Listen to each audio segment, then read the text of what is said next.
Hey everybody, what's going on? Dace here, and today we are checking out Graze Counter GM on Nintendo Switch, which I just picked up. I wasn't aiming to jump into this game right away. I'm very deep into Rolling Gunner right now, but then I figured, you know what, I might as well have a little something more casual to just kind of kick back with after intense practice sessions and whatnot in Rolling Gunner. So anyway, I jumped into this earlier today, and I'm having a blast with it. It's a lot of fun. The mechanics are great. It's really straightforward, but it's just an awesome time all around. So I figured, you know what, I might as well just share a little something on this game. I was going to put one of my first 1cc's up, which I did earlier, but I figured, you know what, people don't need to sit through a 20-minute run when I can just get a better feel for the game first and then put up something that's like one of the harder modes or something like that.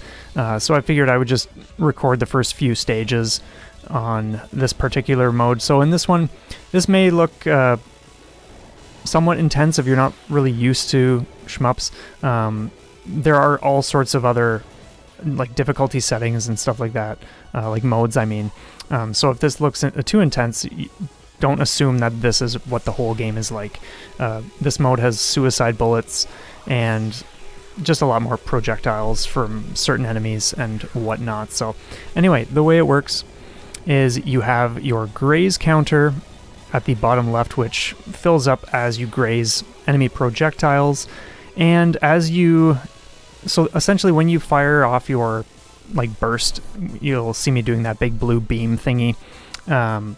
You destroy enemies, or you're dealing damage against enemies, canceling bullets out, that kind of stuff. You're shielded at that point in time as well, which is nice. And you get a whole whack load of stars, which then fill up your bottom right break meter, as you can see there. And that kind of gives you another resource to use, which gives you like a screen clearing bullet cancel like you just saw there. And then as long as you're in this, as it ticks down gradually, you can just constantly be lapping up stars for score and all that. Throughout the stage, you'll see those enemies where you kill them, and then there are 3 items to choose from. So sometimes you'll have like an extend or 1-up, and then other times you can replenish your shield, which kind of just protects you from a hit. And other things like just getting a full gauge, like your graze counter gauge being maxed, so that can come in handy. And then there's the boost, which puts your multiplier or your combo thing all the way up to 1,000. As far as I know, it doesn't go beyond 1,000. It's just that puts it at the max, and then you're good to go. Now, I haven't explored too much in terms of alternate routes, but I do know here and there you are given a choice to pick certain stages. It may even just be a single time. That's all I've ever come across so far. Actually, once or twice, I think. We might even... Well, actually, no, we're not going to see it in this because it's not in this one, since I don't play far enough. But yeah, I think there's one before going into stage 2, and then one before going into stage 4, if I'm not mistaken. Like, I went to some cloud place each time I've done a run.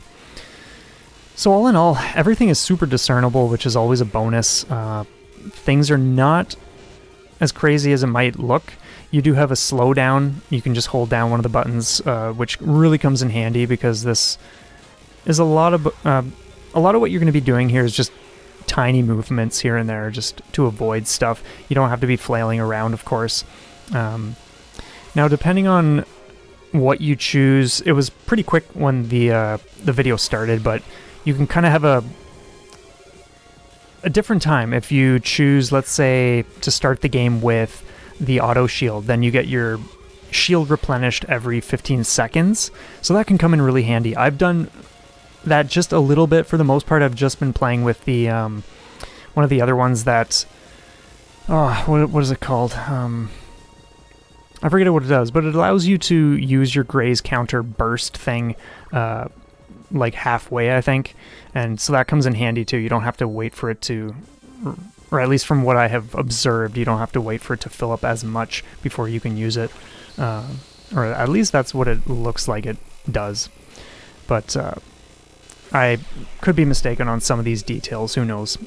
I don't really have much info on the game or experience with it yet, but yeah, like I said, having a really good time with it so far. So anyway, here we are at the boss. The game throws some really cool curveballs your way, just with certain attacks that you might not be too familiar with, depending on what you've played in the past. But it's a lot of fun. I'm really loving it.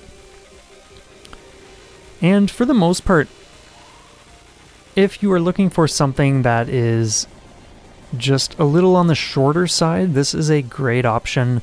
I think the full run that I did earlier today, my first one, was around 20 minutes or so. So you can rip through it pretty quickly. It's only 5 stages.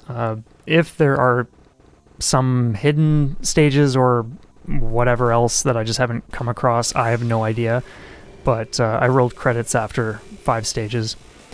And it gets better and better as you go. It's so cool.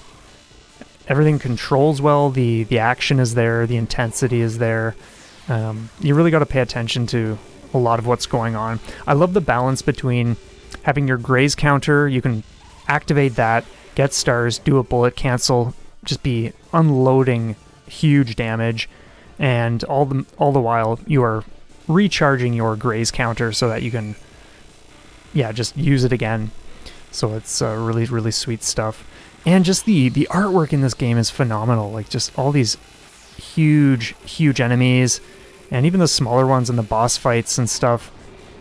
You won't see it here, but there's this final guardian in the 5th stage, which is just a wicked design. I love it. So perfect example of just using the Graze Counter and then entering break mode just to survive that section we just did. But just look at these massive dudes. Like, this is wicked enemy design.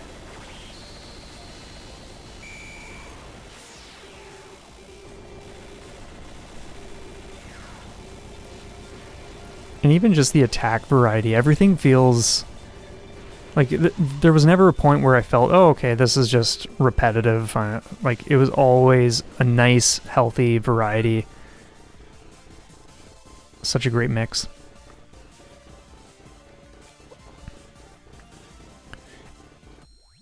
And another thing to note, if I didn't say it already, the game does provide quite a few instances where you can get extra lives.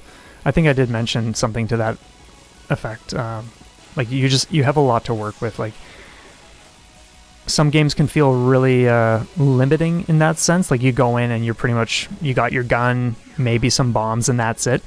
Here you just feel like you have a lot of things at your disposal for just working with whatever situation you're in, and I think that goes a long way, especially when people are first getting into the genre, or they're not as experienced and they want to still have a good time and feel like they're able to kind of, yeah, just put their skills to use in a way that's meaningful to them. Just silly hits here and there, but yeah, fun stuff. Another hit, oh my god. So anyway, that is that. Thank you so much for checking this out. Yeah, this is short. Stay tuned for some clear videos that I'll be doing at some point. I'll space that stuff out, but thank you so much. Have an awesome day, and we'll see you next time.